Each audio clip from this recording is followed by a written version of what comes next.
Hello बच्चों, जेके classes में आपका स्वागत है। जैसा कि बच्चों हम लोग जानते हैं कि व्याकरण हिंदी ग्रामर जो है हर एक एग्ज़ाम में पूछे जाते हैं, वह कोई सा भी एग्ज़ाम हो। तो चलिए बच्चों, हम लोग आज विशेषण टॉपिक देखेंगे। पार्ट 1 में कुछ हम डाल दिया गया है वीडियो, आप उसको जाके देखिए पार्ट 1। तो चलिए बच्चों शुरू करते हैं। सबसे पहले विशेषण के कितने भेद हैं? तो मुख्य विशेषण के 4 भेद हैं। और बच्चे विशेषण हमेशा संज्ञा और सर्वनाम की विशेषता जो बताए उसी को विशेषण कहते हैं, संज्ञा और सर्वनाम का। ये भी आपको याद रखना है। तो चलिए बच्चों शुरू करते हैं। पहला क्वेश्चन है, पुष्प शब्द का विशेषण क्या है? पुष्पित। पुष्प शब्द का विशेषण पुष्पित। 2 नंबर क्वेश्चन है कि राष्ट्र शब्द का विशेषण क्या है? तो राष्ट्रीय। राष्ट्र शब्द का विशेषण राष्ट्रीय। 3 नंबर क्वेश्चन है कि यह पुराना माल है, इस वाक्य में पुराना शब्द क्या है? तो पुराना शब्द है बच्चों आपका विशेषण, क्योंकि माल कैसा है? तो पुराना, इसलिए माल का विशेषता बताया जा रहा है। 4 नंबर क्वेश्चन है कि समाज शब्द का विशेषण क्या होगा? सामाजिक। समाज शब्द का विशेषण सामाजिक। 5 नंबर क्वेश्चन है कि विकास शब्द का विशेषण क्या है? विकास शब्द का विशेषण विकसित। 6 नंबर क्वेश्चन है कि मामा शब्द का विशेषण क्या होगा? तो ममेरा। मामा शब्द का विशेषण ममेरा। सबधन में कौन सा विशेषण है? तो सबधन में आपका परिमाण बोधक विशेषण है, परिमाणवाचक विशेषण। पुराण शब्द का विशेषण क्या है? तो पौराणिक। पुराण शब्द का विशेषण पौराणिक। ग्राम शब्द का विशेषण क्या है? तो ग्रामीण। ग्राम शब्द का विशेषण ग्रामीण। यह नया माल है, इस वाक्य में नया शब्द क्या है? विशेषण।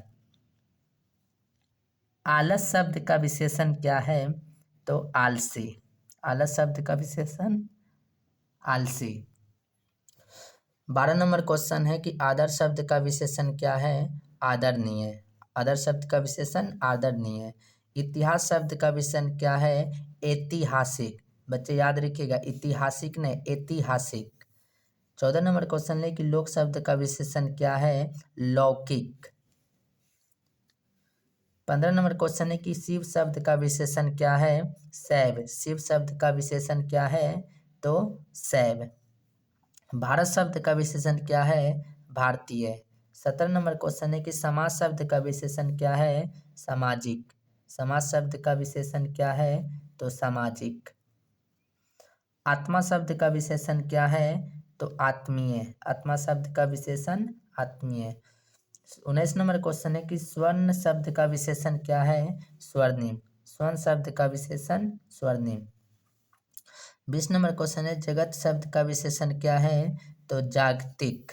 जगत शब्द का विशेषण जागतिक।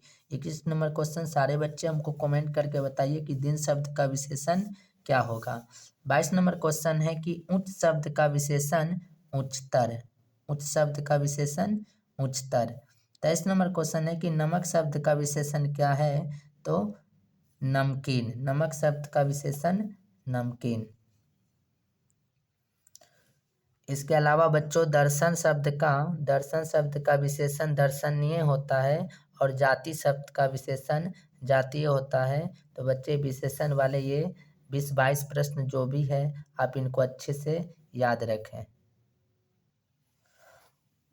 अब चलिए बच्चों हम लोग संधि का कुछ महत्वपूर्ण क्वेश्चन देखते हैं जो कि बार बार एग्जाम में पूछे गए हैं और पूछे जाते हैं, जिसमें से आपसे सबसे पहले तो संधि में 2 वर्णों का मेल होता है और जबकि समास में 2 शब्दों का मेल होता है। संधि के 3 भेद होते हैं जबकि स्वर्ण संधि के 5 भेद होते हैं।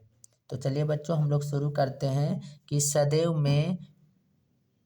सदैव का संधि विच्छेद क्या है? तो सदैव का संधि विच्छेद सदा जोड़ एव, तब होगा आपका सदैव। निश्चय का संधि विसर्ग नि विसर्ग चय। निश्चय में विसर्ग संधि है जबकि सदैव में आपका अयादि संधि है। 3 नंबर क्वेश्चन, उद्घाटन का संधि विच्छेद क्या होगा? अयादी संधि नहीं होगा बच्चे, वृद्धि संधि होगा। सदैव में वृद्धि संधि। 3 नंबर क्वेश्चन है, उद्घाटन का संधि विच्छेद उत जोड़ घाटन। उत जोड़ घाटन होगा उद्घाटन का संधि विच्छेद।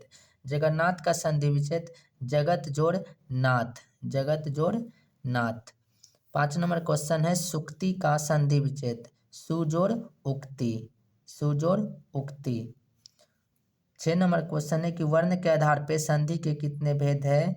तो वर्ण के आधार पर संधि के 3 भेद हैं। संवत में 7 नंबर क्वेश्चन, संवत में संधि विच्छेद समजोड़ वत। संस्कृत का समजोड़ कृत। संगम का समजोड़ गम। संयोग का समजोड़ योग। संसार का समजोड़ सार। 8 नंबर क्वेश्चन है कि अन्याय का शब्द का संधि विच्छेद क्या होगा? अ जोड़ न्याय, तब होगा आपका अन्याय। निस्तार का संधि विच्छेद नि विसर्ग तार। नि विसर्ग तार। महोत्सव का संधि विच्छेद महाजोड़ उत्सव। महोत्सव का संधि विच्छेद महाजोड़ उत्सव। 11 नंबर क्वेश्चन है, जगदीश का संधि विच्छेद जगत जोड़ इस। 12 नंबर क्वेश्चन है, दिग्गज का संधि विच्छेद दिक जोड़ गज। दिक जोड़ गज। संधि के कितने प्रकार हैं? संधि के 3 प्रकार हैं। यशोधरा का संधि विच्छेद यशो विसर्ग धरा। महेंद्र का संधि विच्छेद महाजोड़ इंद्र। महेंद्र का संधि विच्छेद हो जाएगा आपका महाजोड़ इंद्र। 16 नंबर क्वेश्चन है कि पावक का संधि विच्छेद पौ जोड़ अक। रामायण का संधि विच्छेद है राम जोड़ अयन। जिसमें बड़ी मात्रा हो बच्चे उसमें हमेशा आपका दीर्घ संधि होगा, जिसमें वह हो पूरा वह हो तो आपका हो जाएगा अयादी संधि, या जिसमें आधा व य हो तो वह हो जाएगा यन संधि। स्वागत में स्वागत का संधि विच्छेद सुजोड़ आगत, तो इसमें बच्चे यन संधि है स्वागत में। रविंद्र का संधि विच्छेद रवि जोड़ इंद्र। मनवंतर का संधि विच्छेद मनु जोड़ अंतर। 21 नंबर क्वेश्चन है कि षट दर्शन का संधि विच्छेद षट जोड़ दर्शन। जगदम्बा का संधि विच्छेद जगत जोड़ अम्बा। 23 नंबर क्वेश्चन है कि सत्याग्रह शब्द का संधि विच्छेद सत्य जोड़ आग्रह। 24 नंबर क्वेश्चन है कि निरोग का संधि विच्छेद निविसर्ग रोग। 25 नंबर क्वेश्चन है कि पृथ्वीश का संधि विच्छेद पृथ्वी जोड़ इस। पृथ्वी जोड़ इस। 26 नंबर क्वेश्चन है कि दिगंबर शब्द का संधि विच्छेद दिक जोड़ अंबर। यशोदा का संधि विच्छेद यश विसर्ग दा। संसार का संधि विच्छेद समजोड़ सार। पवन का संधि विच्छेद पोजोड़ अन। उद्योग शब्द का संधि विच्छेद उत्जोड़ योग।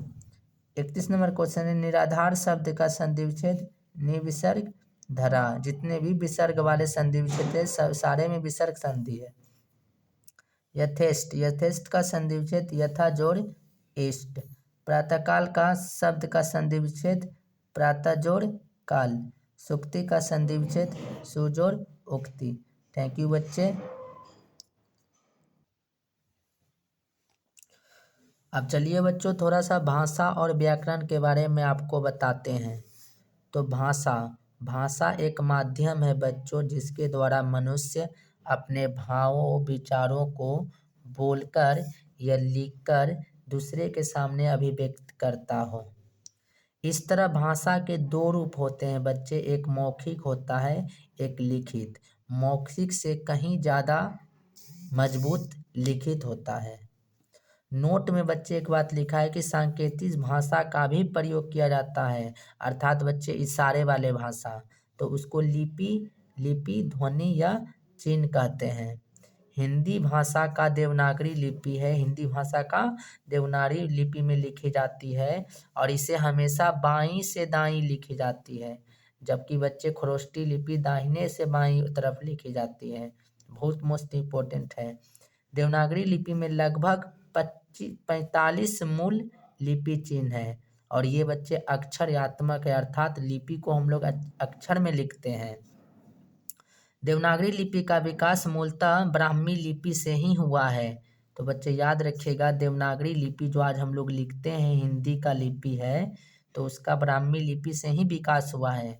और भारत का ये सबसे प्राचीन लिपि कहा जाता है ब्राह्मी लिपि को। भारत का सबसे प्राचीन लिपि बच्चे ब्राह्मी लिपि हो जाएगा, जिसमें संस्कृत, हिंदी, मराठी, नेपाली भाषाओं की लिपि देवनागरी ही है। तो जब आपसे पूछेगा संस्कृत लिपि का, संस्कृत भाषा का लिपि क्या है, तो भी देवनागरी, हिंदी का तो भी देवनागरी, मराठी का तो भी देवनागरी और नेपाली का तो भी देवनागरी। अंग्रेजी में रोमन लिपि, जिसको हम लोग हिंदी में देवनागरी बोलते हैं, उसी तरह अंग्रेजी भाषा के लिए रोमन लिपि का प्रयोग करते हैं।